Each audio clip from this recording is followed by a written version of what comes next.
Hi, awesome teachers. It is week 3 of the PDA vlog. I am Biz, and this week's professional development Abridged is how stress specifically affects the cognitive process and a tool that we can use to help address some of those impacts and support student learning. It is our 4th week of this kind of emergency distance learning. I'm thinking about all of you. I know it's been crazy. There's been so many adjustments, and we're just like trying to get through life a little bit right now. We had some of our 9th grade English students this week responding to the question, what does your new normal look like? And I saw some of the flip grids that got posted, and one of the students said, what is my new normal? I don't know what that means.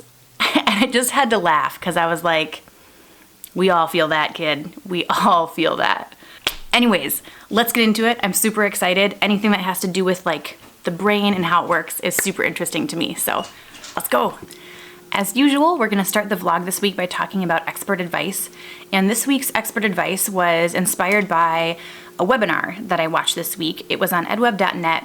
It was called Beyond Content, Taking a Culturally Responsive Approach to Online Learning. It was hosted by 2 gentlemen, Kevin Baird and Daryl Wilson, and I will put a link to that webinar down below if you want to check it out. But there was a particular graphic that they shared on the webinar that just really stuck with me. And it's because the past few weeks, educators have been talking about how we need to be changing our expectations for students, for their learning and their processing and everything that they're really capable of doing right now, since they're not in our classrooms and we're not able to see them face to face and work with them in the same ways. And they gave this graphic that I feel like gave some really specific information to attach to that idea, which for us as teachers is going to be good because it's like, yes, we need to change our expectations, but what does that look like? And what is really happening in our students' brains right now? And this helps us take a look at that. So this graphic comes from the University of Central Florida, and I just really want to look specifically at the boxes at the top. The left side boxes start with low stress processing. So what happens with our cognitive processing when we're in low stress situations or times of low stress? As we go up through the spectrum, we see what happens to our processing when we're in times of high stress. And so if we look at that blue box, it says recipients process an average of 7 messages per communication episode. So if we're thinking about our classrooms, per communication episode we have with them, whether it's like a video that we shoot out to them that's an update, or some kind of instructional video, or some kind of text that we put out to them, there's really 7 messages within that they're going to be able to process on average in low stress situations. But we know our students are not in low stress situations right now, none of our students. So let's kind of go up through the spectrum and see where we're going to end up. Moving up to the orange box now. It says information is processed at an average of 4 fewer grade levels when you're in a medium to high stress situation. And I think that piece of information can be really intimidating for teachers. For like a teacher who teaches mostly 9th grade students, all of a sudden their students are processing at a 5th grade level. Or if you teach 6th grade students, now all of a sudden they're processing at a 2nd grade level. That feels really daunting. You know, that's way out of our comfort zone, and we don't necessarily feel equipped. And then getting up to that high stress box, recipients can only process really an average of 3 messages per communication episode. So now we have to think about, okay, what does that look like for my instruction then, knowing that our students really are only able to process less than half of what they can process in a low stress situation. Partially, I think that's just really good information to have and to think about as we move forward with distance learning and our students, and consider the type of instruction that we're giving them, how much instruction we're giving them, how much we're expecting them to do, or what exactly it is that we're asking them to process. But as far as these stressors go that affect our students' cognitive processing, we know that we can't change a majority of those stressors. There's very little right now that we can change for our students. We can address things about their extraneous cognitive load that I talked about in the week 1 vlog. But other than that, all we can do really is take simple steps to promote understanding for our students and to address that shift in cognitive processing that they're experiencing. One of those things, and some of you have probably already been experimenting with this a little bit, is creating videos for them that have narration as well as some kind of example or demonstration or information that you're presenting to them. So for this week's instructional/tech tip, I'm going to be talking about screencasting, and I'm going to show you a few different tools that you can use to screencast videos for your students, a way that you can kind of show them your face while you're doing some instruction or demonstrate something for them on your screen and then share it with them. The first tool that I want to talk about for screencasting is how to screencast on your iPad. And it's actually really super simple to screencast on your iPad.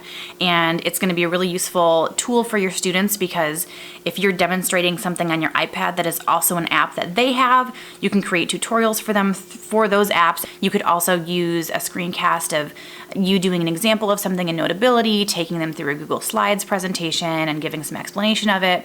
And it's really super simple, and it's hopefully a tool that's available to all of us here.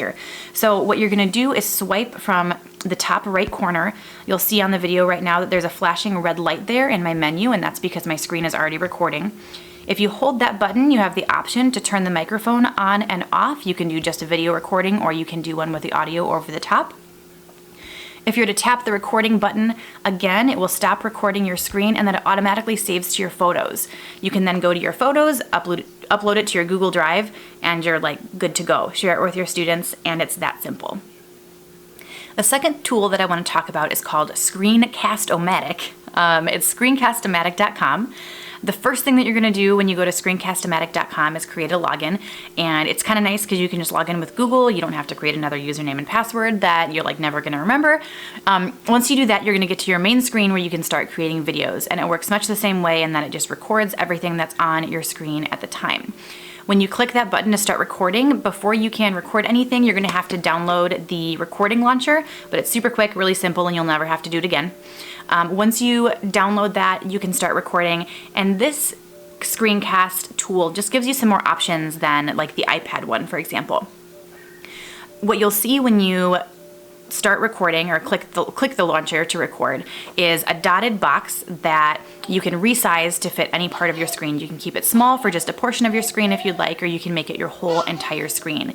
You also have the option to do a simultaneous webcam with that recording, so you can have your face in a little part of the screen or a big part of the screen while you're explaining something to your students, which I think is really nice because it's still, I think students want to see your faces. I think they do.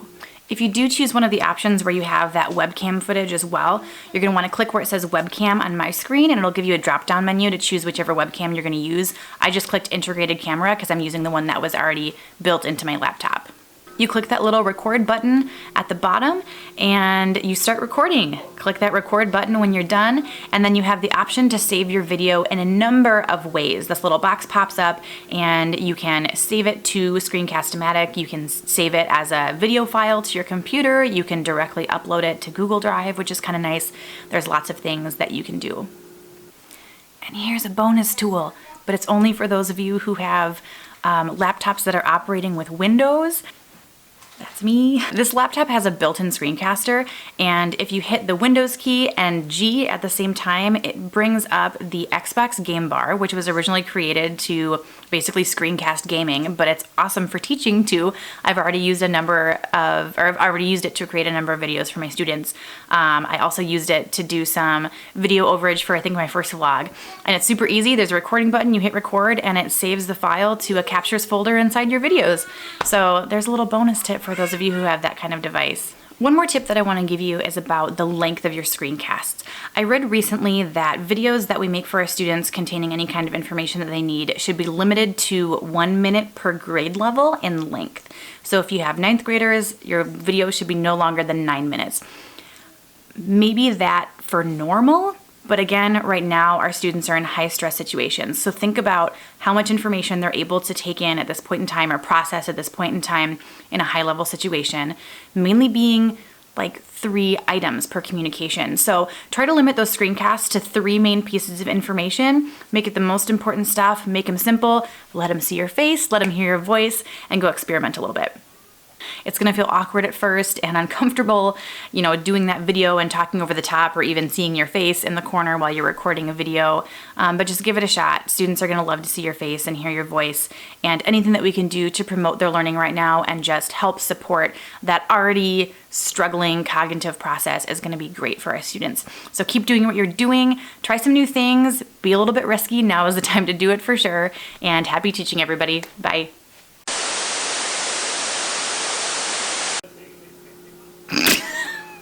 What? This? That is a massive Lego structure. Yeah, I built it for you. I think Everson might be sleeping. You built that for me? How many hours did it take you to make that while you were supposed to be sleeping? For 10 minutes. Can you be silent? Yep. Okay. Walk. It's a website that you can use to record. You laughing at me, Fitz? Blah, blah, blah, blah, blah. What am I saying? Okay. Reset face. Light. Let there be light.